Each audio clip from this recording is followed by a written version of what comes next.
This is Padley Hall Farm, sitting on 10 acres. There are multiple outhouses, a party barn, there are stables, an equestrian, a wine cellar, and a bit of history about World War II also involved.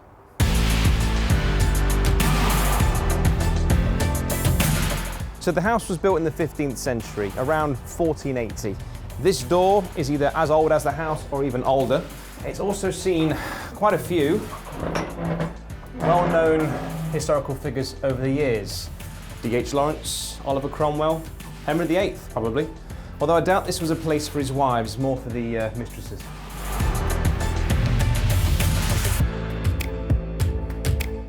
So as we're coming to the property and we turn left, we go into the hall. Can be used for a dining space, a congregation for dancing.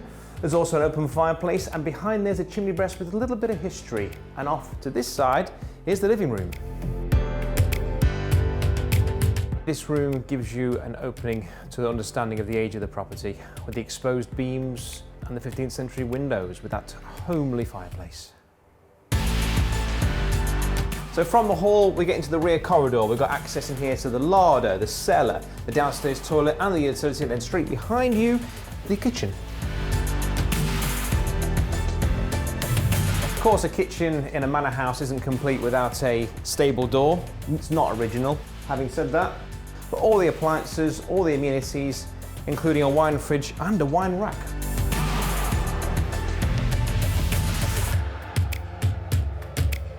Off the back of the kitchen, we've got the dining room. We've got the exposed oak beams again, the bowed ceilings, the 600-year-old windows. We've got this original chandelier, which is lined with the candles.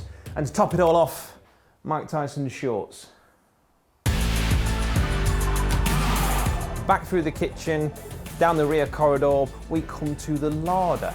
This is where the staff would prepare their meats, the dairy, the poultry, and these butcher's blocks and dairy blocks. We think we've got some sandstone here and some granite with carvings in to make the shapes accurate. This is the sort of stone that we used before refrigerators because it was 10 degrees cooler, ideal for stopping the butter from melting. I find it amazing that this house has been here for 600 years and this has survived all that time. So coming upstairs to the first floor, we've got 3 bedrooms with 2 en-suites, the family bathroom and a playroom. So this side of the house is all dedicated towards the principal bedroom. We have a snug here, an office, and the door through to the main bedroom. We also have another wood-burning fireplace attached to the historical chimney breast, which we'll talk about more in a second. These floors and the oak beams beneath them have settled for a long time. It's practically bomb-proof. But it's pitching. It's a bit like being on the scene or set of the Adam West Batman series. Lots of fun when you're pissed.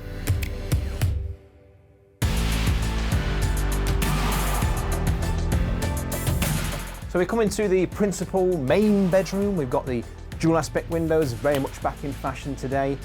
Then we have this ginormous bed, which sort of works. It looks very comfortable. A floor which is pushing me down the staircase, albeit the servant staircase, which goes back down to the kitchen. There's also a door to the ensuite and a walk-in wardrobe. On the second floor, we have 2 bedrooms, a little bit of a lounge area, another bathroom. We also see the eaves and the exposed beams, but just through this door is where you're going to find some more interesting untapped potential.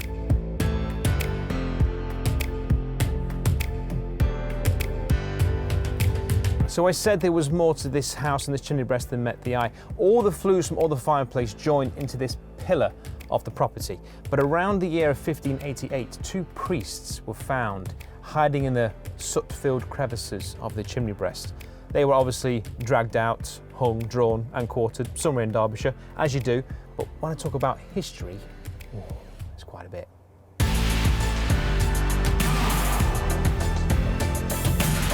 So coming back to the ground floor, before we go and take a tour externally, let me in. Let's get it off the lamp. Here we go. Coming back down to the ground floor, and before we take a tour outside, there is one last thing to show you, and that is the wine cellar. And welcome to the wine cellar, a place to store wines, weapons, or priests, depending on your plans for the weekend. Welcome to the rear courtyard of Padley Hall Farm. And of course, no 15th century house is complete without a hot tub. On a serious note, most of the modern investment in this entire premises is around the courtyard, the landscaping, patio sections for entertaining, for partying, obviously for barbecuing. And if that wasn't enough, we have the most up-to-date adaptation to Padley Hall Farm, the perfect venue for parties, wedding receptions and family gatherings. It is the Party Barn.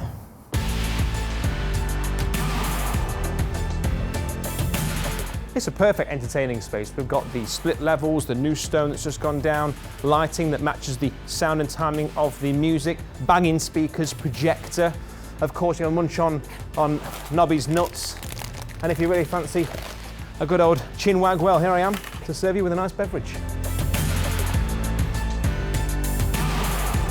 Coming out of the courtyard, past the pigsty and the portaloo, we enter into a section of the 10 acres that Padley Hall Farm has to offer. There's land for an equestrian, there's stables and paddocks, and a disused railway line that was decommissioned in the 1900s.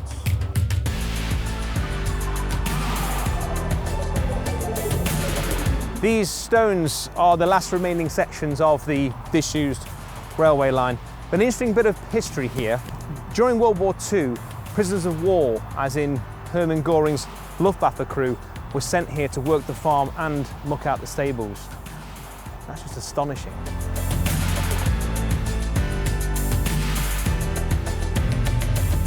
Most estate agents would describe this place as character and charm and use many other descriptive words of that nature. I wouldn't call it character. I'd say you're actually buying a piece of history, and to me, that's priceless.